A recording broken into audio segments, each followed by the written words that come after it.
নমস্কার, আমি প্রমিতা। আমার চ্যানেল রান্নাঘরে আপনাদের সকলকে স্বাগত জানাই। আজকে আমি দুটি মিষ্টি পদের রেসিপি জিলিপি আর মালপোয়া নিয়ে হাজির হয়েছি। আর যদি আমার ভিডিওটি ভালো লাগে, আমার ভিডিওটিকে লাইক ও আমার চ্যানেলটিকে সাবস্ক্রাইব করার অনুরোধ রইল আপনাদের সকলের কাছে। তাহলে চলুন আমার রান্নাঘরে গিয়ে দেখে নিই রথের স্পেশাল জিলিপি আর মালপোয়া কীভাবে।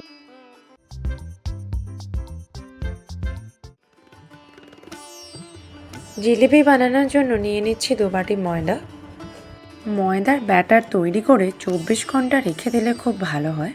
তবে ইনস্ট্যান্ট জিলিপি বানানোর জন্য প্রথমে দিয়ে দিচ্ছি সামান্য একটু লবণ, আর দিয়ে দেবো 1 চামচ পরিমাণ ইনো।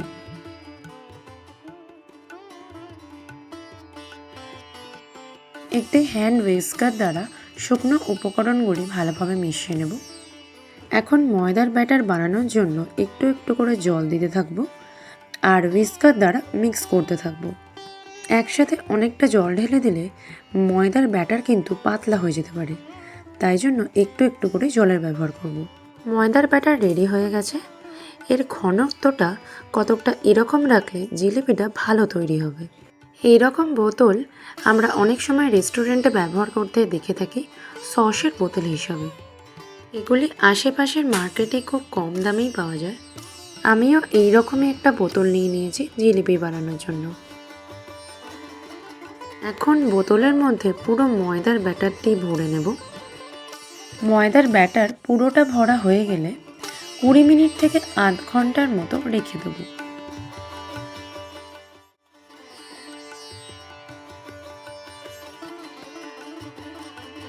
আধ ঘন্টার সময়টি কাজে লাগিয়ে কড়ায় জল দিয়ে দেবো চিনির সিরাপটি তৈরি করার জন্য।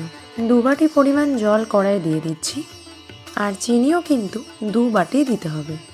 অর্থাৎ চিনির সিরাপটি তৈরি করার জন্য কোনো পাত্রে করে যে পরিমাণ জল দেব, একই পাত্র করে ততটা পরিমাণে চিনির প্রয়োজন।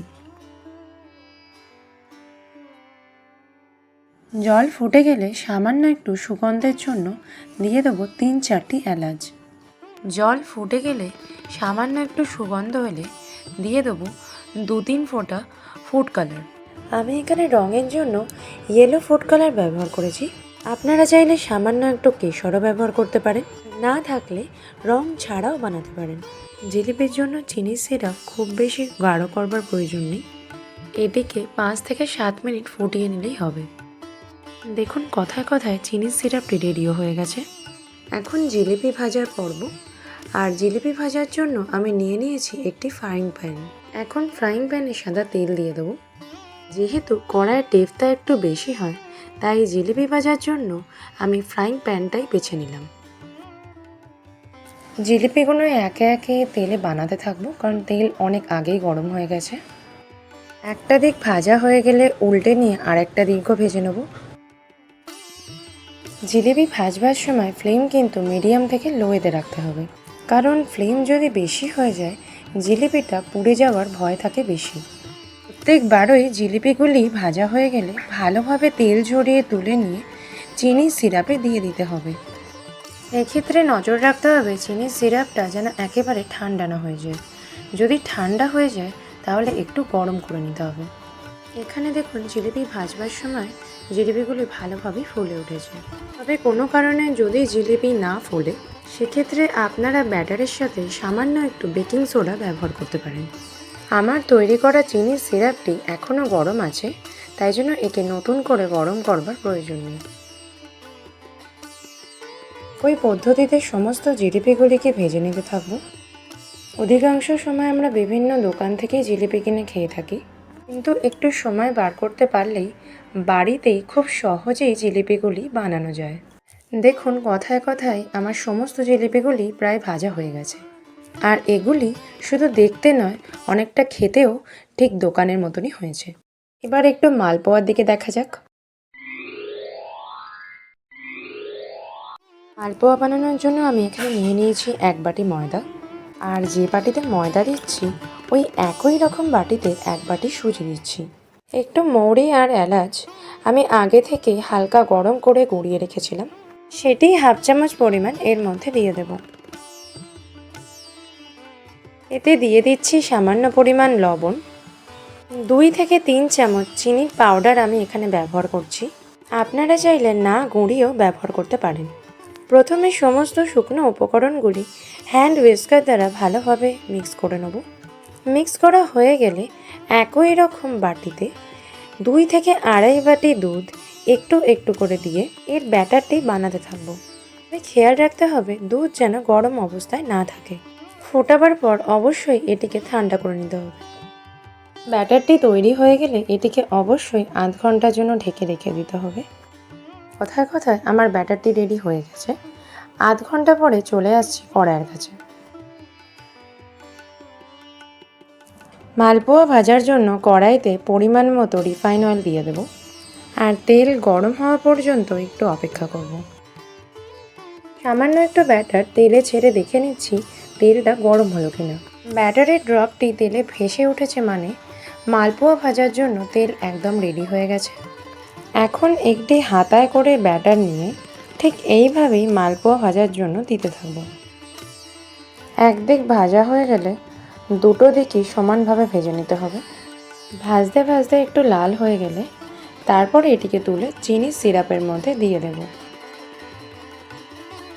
ব্যাটারের কনসিস্টেন্সি যেরকম আমি রেখেছি এরকম রাখলেই মালপোয়াগুলো খুব ভালোভাবে ফুলে উঠবে।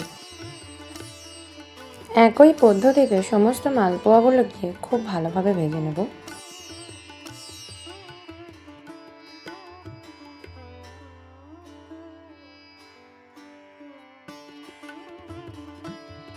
মালপোয়া ভাজার সময় মালপোয়ার ওপরে এইরকমভাবে একটু তেল দিয়ে দিলে মালপোয়া ফুলে ওঠে খুব ভালো। যেহেতু মালপোয়া একটি মিষ্টি পদ, তাই বাচ্চা থেকে বুড়ো মালপোয়াটি খুব জনপ্রিয় খাবার। আবার মালপোয়া কিন্তু মহাপ্রভু জগন্নাথ দেবের 56 ভোগের মধ্যে একটি ভোগ। মালপোয়া কিন্তু চিনির সিরাপে না দিয়েও তৈরি করা যায়, তবে সেক্ষেত্রে মালপোয়ার ব্যাটার বানানোর সময় তাতে চিনির পরিমাণ একটু বেশি দিতে হয়। যতটা ব্যাটার আমি তৈরি করেছিলাম সেই ব্যাটারে প্রায় অনেকগুলো মালপোয়াই ভাজা হয়ে গেছে। এখন চিনির সিরাপের মধ্যে মালপোয়াগুলিকে উল্টিয়ে পাল্টিয়ে ভালোভাবে ভিজতে দেব, যাতে চিনির সিরাপটা ভালোভাবে মালপোয়ার মধ্যে ঢুকে যায়। এটিকে 10 থেকে 15 মিনিট রেখে দিলেই প্রত্যেকটি মালপোয়ায় চিনির রস ভালোভাবে ঢুকে যাবে।